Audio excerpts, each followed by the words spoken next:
Hola y bienvenidos a Conociendo la Endocrinología Pediátrica, un espacio para estudiantes de medicina que buscan profundizar con una mirada crítica en esta fascinante especialidad. Soy la doctora Julieta García Sáez, soy médica endocrinóloga y este primer ciclo estará dedicado a la diabetes infantil.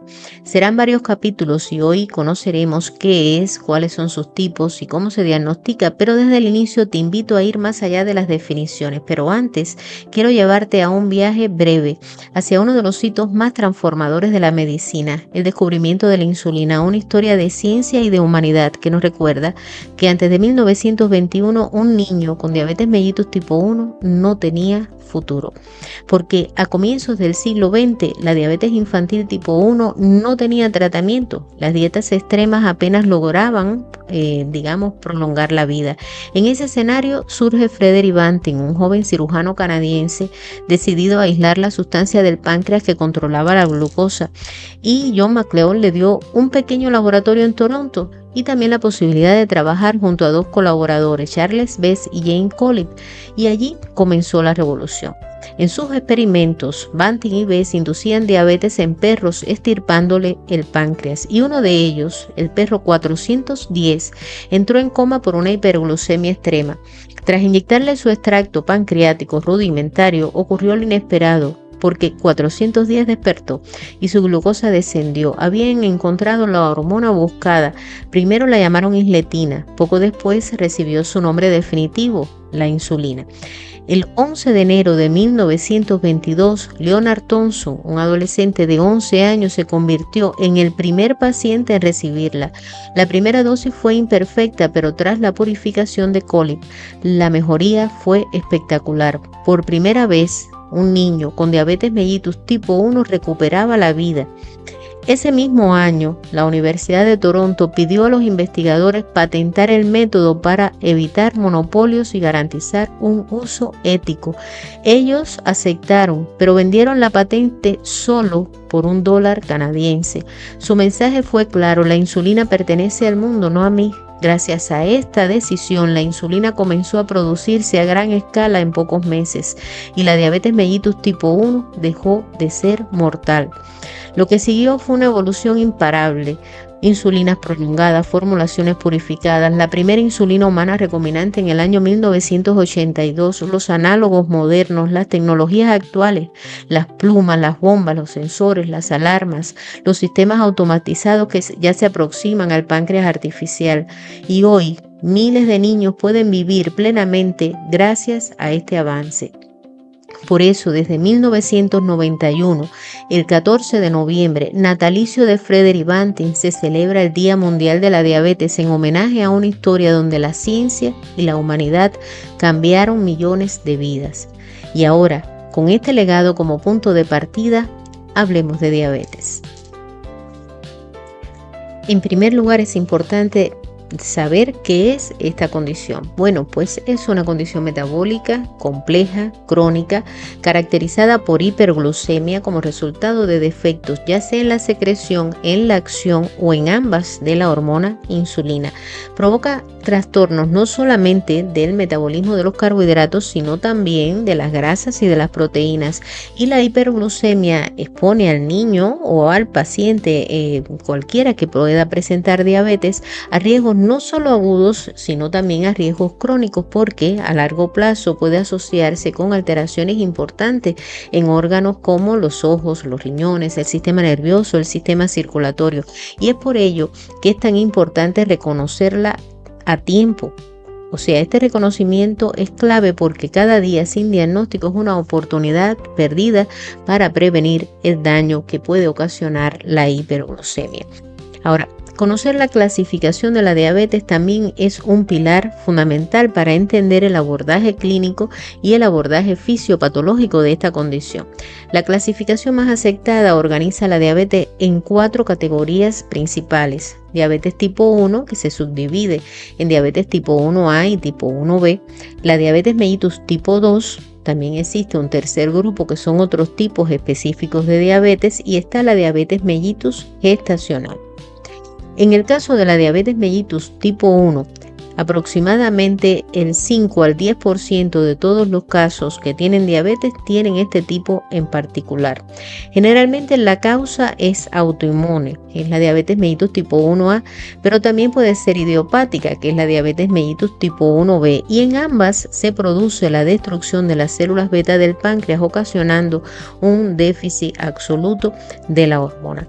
En el caso particular de la diabetes mellitus tipo 1A, generalmente se presenta en la infancia, aunque puede diagnosticarse también en el adulto, que es conocida como diabetes mellitus tipo LADA, una diabetes autoinmune latente del adulto. En este tipo de diabetes, o sea, en la diabetes tipo 1A, el sistema inmunitario va a atacar por error las células beta pancreáticas, lo que resulta en una pérdida absoluta de la producción de insulina endógena. Ahora bien, está la diabetes mellitus tipo 2. Es la forma más prevalente y también la más heterogénea. Se dice que más del 85% de los casos tienen este tipo de diabetes e involucra una combinación de resistencia a la insulina, o sea, los tejidos no responden bien a la hormona, o también a un déficit progresivo de la secreción pancreática. Este tipo de diabetes se asocia frecuentemente con antecedentes familiares de diabetes mellitus, también de obesidad, de hipertensión, de dislipemia, pero que también estas condiciones pueden estar presentes, por supuesto, en la persona que padece la diabetes mellitus tipo 2. Estas condiciones se conocen o forman parte o son componentes del conocido síndrome metabólico, y a menudo tiene un inicio muy insidioso y por eso pueden incluso pasar años sin encontrarse todavía diagnosticada la persona con diabetes. Existen otros tipos de diabetes mellitus. Esta categoría incluye causas que son menos comunes, pero que son muy importantes desde el punto de vista de diagnóstico. Por ejemplo, vamos a pensar que exista un diagnóstico de diabetes mellitus en una persona que tiene un defecto genético de la función de la célula beta. Y en este caso está la diabetes tipo MODY, que es una forma monogénica de diabetes autosómica dominante que se presenta por lo general en jóvenes no obesos con una historia familiar fuerte de diabetes, que no requieren insulina por lo general de inicio y que responden muy bien a la sulfonilurea. También está la diabetes de tipo mitocondrial, de la cual hablaremos posteriormente. También pudiera ser que no exista un defecto genético de la célula beta, pero que exista un trastorno o una enfermedad del páncreas exocrino, y en este caso también puede dañarse la producción de la insulina. Tal es el caso de las pancreatitis crónicas, de la fibrosis quística del páncreas, de la hemocromatosis, pero quizás tampoco es el páncreas el que está dañado, sino que pueda existir alguna enfermedad, digamos, de tipo endocrina que esté relacionada con la aparición de hiperglucemia. Tal es el caso, por ejemplo, de las personas que tienen exceso de producción de hormonas de crecimiento, ya sea en adultos con acromegalia o en otras personas con gigantismos acromegaloides, o sea, cuando son más jóvenes, o también puede ser las alteraciones del tiroides, tanto el hipo como el hipertiroidismo, o aquellas personas que tienen feocromocitoma, un tumor productor de catecolaminas, que también por su efecto contrarregulador e hiperglucemiante pueden llevar a la aparición de diabetes. O sea, existen una serie de condiciones que pueden estar relacionadas con la aparición de la hiperglucemia, pero quizás no existe una enfermedad endocrina, pero la persona está utilizando fármacos que pueden llevarlo a la aparición de la hiperglucemia. Tal es el caso, por ejemplo, de los glucocorticoides, que si bien también el síndrome o la enfermedad de Cushing son causas de diabetes, en el caso que la persona utilice el glucocorticoide por alguna necesidad particular, pues cuando las dosis son elevadas y sostenidas, pues también pueden llevar a la hiperglucemia, o cuando utilizan hormona de crecimiento por un motivo específico, por supuesto, cuando las dosis no son correctas, pues muchas veces también pueden llevar a la aparición de la diabetes. También el uso de diuréticos tiacídicos se relaciona con este tipo de trastorno, o sea que pueden ser fármacos los que están involucrados en la aparición de la hiperglucemia. Pueden existir también enfermedades genéticas. En el caso de las enfermedades genéticas relacionadas con la diabetes, pueden estar relacionadas con la autoinmunidad, como es el caso de las personas que presenten síndrome de Klinefelter, síndrome de Turner, síndrome de Down, o también aquellas enfermedades genéticas que se asocian a la obesidad, como es el Prader-Willi, que también pueden presentarlo. También se incluyen las enfermedades virales, porque los virus tienen una participación importante en la génesis de la diabetes, como vamos a verlo posteriormente. Y por último, bueno, pudiéramos mencionar un cuarto tipo de diabetes, que es la diabetes gestacional, que es aquella que se diagnostica por primera vez durante el embarazo, que habitualmente se hace entre la semana 24 y 28 de la gestación y mediante una prueba de tolerancia a la glucosa oral. Esto lo que va a demostrar o reflejar una alteración transitoria de la tolerancia a la glucosa, que está influida sobre todo por las hormonas placentarias que son capaces de generar resistencia a la insulina. Es un factor de riesgo importante para diabetes mellitus tipo 2 futura, tanto para la madre como para el hijo. Ahora, yo te invito a que pienses críticamente más allá de esta clasificación, porque es importante saber qué mecanismos son los que están fallando, qué tratamiento tiene sentido, qué riesgos debo anticipar, porque como se pueden dar cuenta, no es tan sencillo decir es diabetes y es una 1 o una 2, sino que, como hemos visto, existe una clasificación muy amplia de la diabetes mellitus. Por eso no es lo mismo, por ejemplo, un paciente con una destrucción autoinmune de la célula beta que uno que tenga simplemente una resistencia a la insulina por obesidad o sedentarismo, porque evidentemente son mecanismos que son diferentes, por lo cual también la conducta va a ser diferente. Y tampoco es lo mismo una diabetes transitoria del embarazo a una persona que tenga una mutación monogénica mal diagnosticada. Por lo tanto, entender la clasificación no es solo cuestión de memorizar. Entonces, vamos a ver la diabetes tipo 1 y la diabetes tipo 2 en la infancia, porque aunque ambas se llamen diabetes, la tipo 1 y la tipo 2 en la infancia son condiciones totalmente distintas. La diabetes tipo 1 es autoinmune. El sistema inmunológico destruye la célula beta y aparece una deficiencia absoluta de insulina.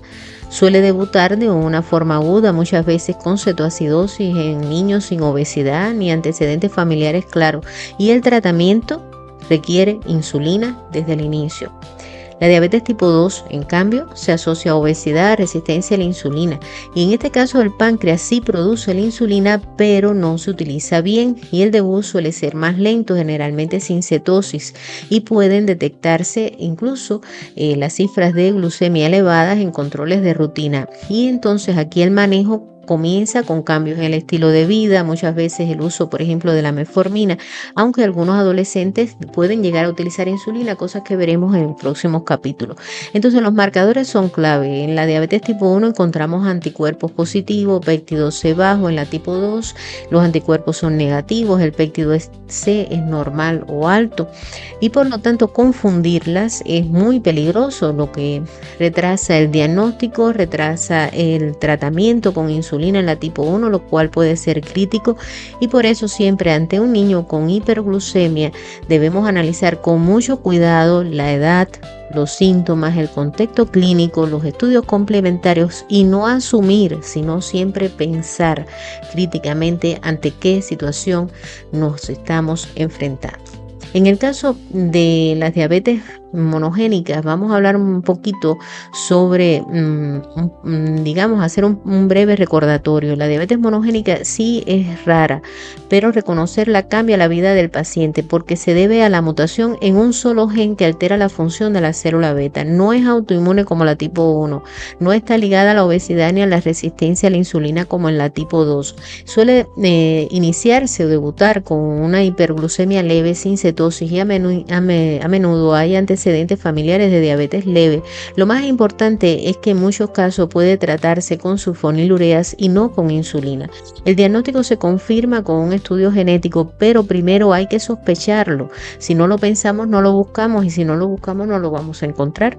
En resumen, no todos los niños con hiperglucemia tienen diabetes mellitus tipo 1. La edad, el contexto clínico, los marcadores inmunológicos siempre deben guiarnos. Ahora bien, Vámonos a otro punto importante. Hablemos de los criterios diagnósticos de la diabetes. Porque para diagnosticar diabetes, tanto la Asociación Americana de Diabetes como ISPAD coinciden en 4 criterios principales que basta cumplir uno de ellos en 2 ocasiones o uno solo si hay síntomas claros para pensar en diabetes mellitus. Primer criterio: glucemia en ayunas igual o mayor a 126 miligramos por decilitros y el ayuno debe ser de al menos 8 horas y la medición debe ser plasmática, no capilar.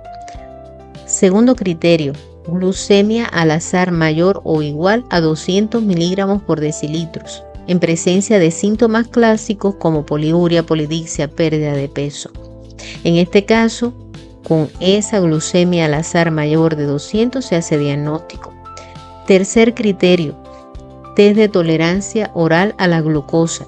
Si la glucemia a las 2 horas es igual o mayor a 200 miligramos por decilitro luego de administrar 1.75 gramos por kilo de dextrosa oral sin pasarnos de 75 gramos, que es la dosis del adulto, también se considera diabetes y sobre esto vamos a conversar después.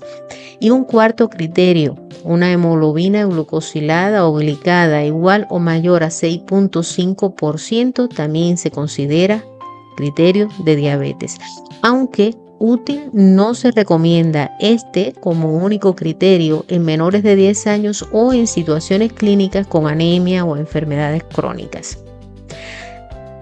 Cuando le hablaba de la sobrecarga oral de glucosa, hay algo importante que no podemos olvidar. En un niño con síntomas claros de diabetes, o sea, tiene poliuria, polidipsia, pérdida de peso, vómitos o tiene un compromiso clínico, hacer una prueba de tolerancia oral a la glucosa es absolutamente peligroso. ¿Por qué? Porque si administramos glucosa en este contexto puede desencadenarse o agravarse una cetoacidosis incipiente, elevar bruscamente la glucemia y poner al paciente en un riesgo vital. Por lo tanto, recordemos, la cetoacidosis diabética es la forma más grave de debut de la diabetes mellitus tipo 1. La clave es sospechar temprano, especialmente si hay vómitos sin causa, si hay una respiración anormal, si hay pérdida de peso rápida. Y por lo tanto el diagnóstico en este caso debe confirmarse con glucemias en ayunas o al azar más síntomas, nunca con una sobrecarga oral de glucosa. En estos casos el riesgo supera con creces el beneficio. También hablemos de otra situación que es la hemoglobina glucosilada. La hemoglobina glucosilada o glicada es una herramienta muy valiosa, pero en pediatría no es infalible. Refleja el promedio de las glucosas en los últimos 2-3 meses, pero no muestra variabilidad ni detecta episodios agudos como hipoglucemias o como cetosis. En los niños pequeños su interpretación puede ser muy engañosa. La anemia, las hemoglobinopatías, las infecciones crónicas, los procesos inflamatorios pueden alterar los resultados. Incluso algunos debutan con diabetes mellitus tipo 1 con hemoglobinas glicadas casi normales, pero con síntomas o cetosis evidentes. Por eso, en pediatría no debe usarse como único criterio diagnóstico. Siempre debe interpretarse en contexto junto a la clínica, la bioquímica y si hay dudas con estudios como los anticuerpos y el péptido C. Recuerda que una cifra aislada nunca hace diagnóstico. Lo que orienta es la sospecha clínica confirmada con criterio. Bien, ahora, ¿qué no deberíamos pasar por alto en el diagnóstico de la diabetes? No deberíamos pasar por alto, por ejemplo, los síntomas sutiles, la enuresis secundaria, el cansancio, los cambios de humor, la pérdida de peso lenta. No deberíamos ignorar una glucemia levemente elevada solo porque el niño parece estar bien. No deberíamos asumir que un adolescente con hiperglucemia tiene tipo 2 solo por su peso. Y sobre todo no deberíamos dejar de pensar en diabetes solo porque no hay cetoacidosis. Recuerden, el mejor diagnóstico es el que se hace antes de la urgencia. Entonces, una vez conocido esto, veamos de forma general qué sucede desde el punto de vista fisiopatológico, pero en la diabetes mellitus tipo 1. En este caso, la diabetes es ante todo una diabetes de tipo autoinmune. El sistema inmunológico, por un error de reconocimiento, ataca y destruye de manera progresiva las células beta pancreáticas. Esta destrucción no ocurre de un día para otro, puede durar meses o años, y en esa fase silenciosa ya circulan autoanticuerpos como los anticuerpos antiglutamato descarboxilasa, los antiinsulina tipo 2. Y aunque el niño no presenta síntomas, estos autoanticuerpos ya están presentes. Cuando la reserva de la célula beta cae por debajo de un 10-20%, el páncreas deja de cubrir las necesidades del organismo y aparece la hiperglucemia. Sin insulina, la glucosa no puede entrar a las células. El cuerpo lo va a interpretar como un estado de ayuno y activa mecanismos como son la lipólisis, generando los cuerpos cetónicos. Si no se interviene, la acumulación de cetonas y la deshidratación puede desencadenar un episodio de cetoacidosis diabética, que es una urgencia vital. En resumen, la diabetes mellitus tipo 1 no es solo un déficit de insulina, es una falla inmunológica que termina en una compleja descompensación metabólica. Detectarla temprano marca la diferencia entre una consulta y una emergencia. Entonces, en este caso, la insulina no es opcional, es el pilar de tratamiento desde el diagnóstico. En la diabetes tipo 1, la deficiencia es absoluta y sin insulina el niño no puede utilizar la glucosa ni sostener un metabolismo normal. Por lo tanto, el inicio precoz de la insulinoterapia no solo corrige la hiperglucemia y restablece el equilibrio metabólico, sino que también va a permitir favorecer el crecimiento, el desarrollo adecuado y puede preservar temporalmente la función residual de la célula beta, que es lo que se conoce como la famosa o llamada luna de miel. En conclusión, en diabetes infantil sin insulina no hay tratamiento efectivo. En diabetes infantil tipo 1. Bien, ahora, el tratamiento de la diabetes infantil no es solo médico, también es educativo.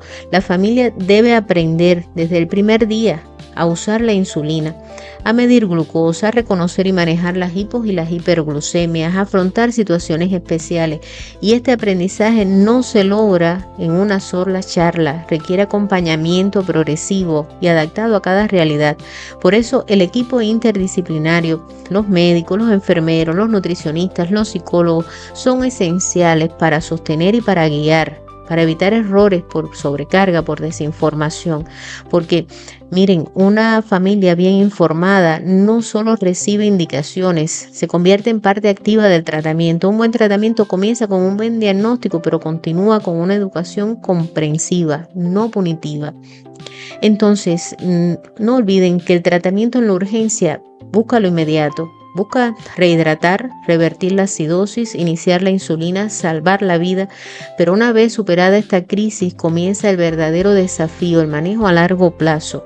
Ya allí el objetivo no es solo controlar las glucemias, sino educar, acompañar, prevenir complicaciones, porque la urgencia es médica, pero el seguimiento es humano. Porque tratar bien en la urgencia salva la vida, pero tratar bien a largo plazo construye calidad de vida. No lo olviden. Entonces, yo te pregunto a ti, ¿crees que estás entrenando tu mirada clínica para ver la diabetes cuando apenas empieza o solo cuando ya es evidente? Yo te espero en el próximo episodio. Hablaremos sobre las formas clínicas de presentación, desde la clásica cetoacidosis hasta los casos más sutiles, porque cada episodio es una herramienta para tu futuro como médico, porque detrás de cada concepto hay un niño que necesita que sepas actuar a tiempo. Muchas gracias por escuchar.